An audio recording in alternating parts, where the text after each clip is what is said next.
Manchester United are a very difficult club to manage. We are being the worst team, maybe, in history of Manchester United. I know that you want headlines, but I'm seeing that because we have to acknowledge that and to change that. Ruben Amorim just got sacked from Manchester United. Yeah, some of us saw this coming. But this is not why we are here. Today, we're going to talk about what Manchester United was like during the days of Ruben Amorim. There was a sense of cautious optimism the day Ruben Amorim walked into Old Trafford, the iconic home of Manchester United.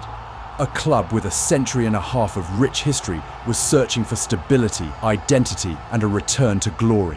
Amorim arrived in November 2024 with a reputation for tactical intelligence and structural discipline after a successful spell at Sporting Lisbon. United were in unrest, leaders in transition under Ineos, fans weary of endless managerial churn, and a squad crying out for cohesion. What followed was nothing short of a saga. Heartbreak and flashes of promise, controversy and record-breaking lows, and ultimately a story that will be dissected for years. This is the story of Manchester United so far under Ruben Amorim, a journey of bold ideas, historic lows, and the collapse of a long-term vision into abrupt reality. When Manchester United appointed Ruben Amorim in late 2024, the message from the top was unmistakable. This time, it would be process over panic. After more than a decade of reactive decision-making, Sir Jim Ratcliffe and the Ineos leadership presented Amorim not as a quick fix, but as a long-term architect.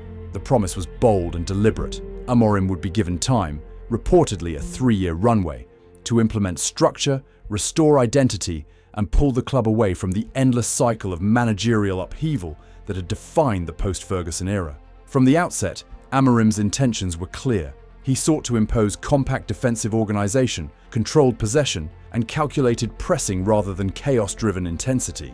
His vision leaned heavily on spacing, positional discipline, and a reflective style of build-up designed to limit transitional vulnerability. In theory, it was the antidote to years of structural instability. Early performances hinted at what could be. United's pressing became more synchronized, with clearer triggers rather than individual sprints. For the first time in years, there was evidence of a tactical framework rather than a collection of moments. But theory met resistance quickly. The Premier League, unforgiving and relentless, exposed the difficulty of implementing such a system without the ideal personnel. As weeks passed, promising patterns failed to translate into results. Confidence eroded, margins disappeared.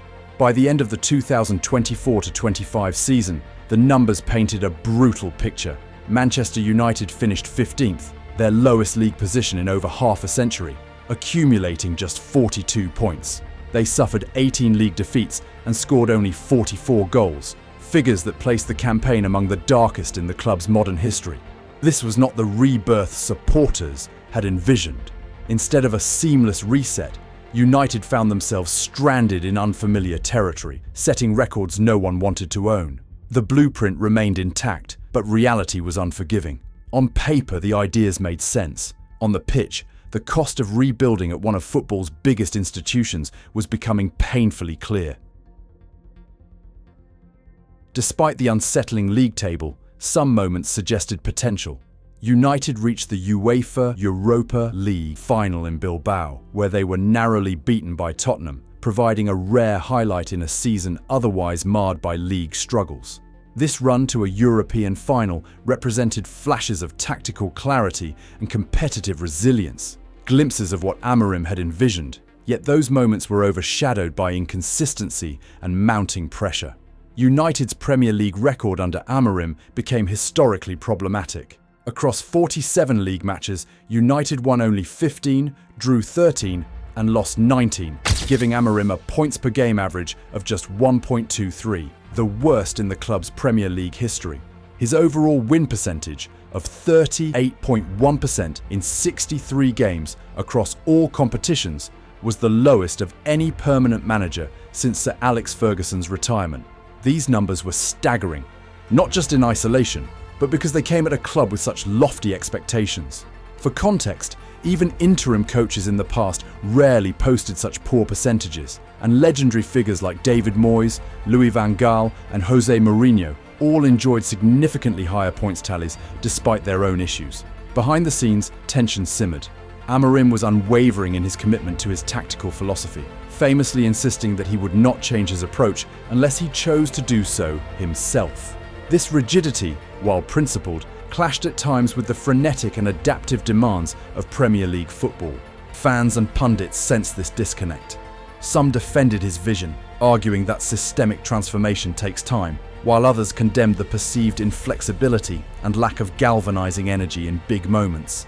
United's tactical identity under his watch could be elegant in theory, but it often lacked consistency in execution, especially against elite opposition. Defensive frailties emerged. Attacking efficiency lagged behind the team's underlying chance creation metrics, and narrow tactical setups seemed to stifle spontaneity. Off the field, the atmosphere grew combustible.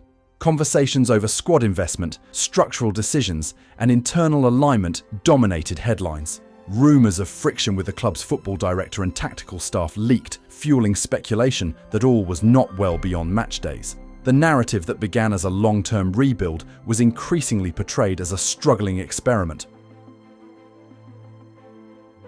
By January 2026, the weight of results and internal friction culminated in a decision that stunned many. Ruben Amorim was sacked after just 14 months in charge, ending a tenure marked by both ambition and disillusionment. The club announced the parting, expressing gratitude for his contributions but citing the need for a change to maximise United's remaining Premier League campaign.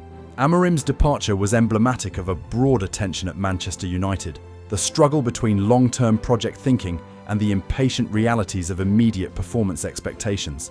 Despite starting with a message of process, the results never aligned consistently enough to satisfy ownership, fans, and the league's competitiveness. United sat 6th in the league at the time of his sacking, only 3 points off a potential European spot, but still far off the elite standards the club aspires to. His tenure, one of the shortest permanent managerial reigns in United history, left behind numbers and narratives that will be analysed for years. But beyond the numbers, there is a dual legacy.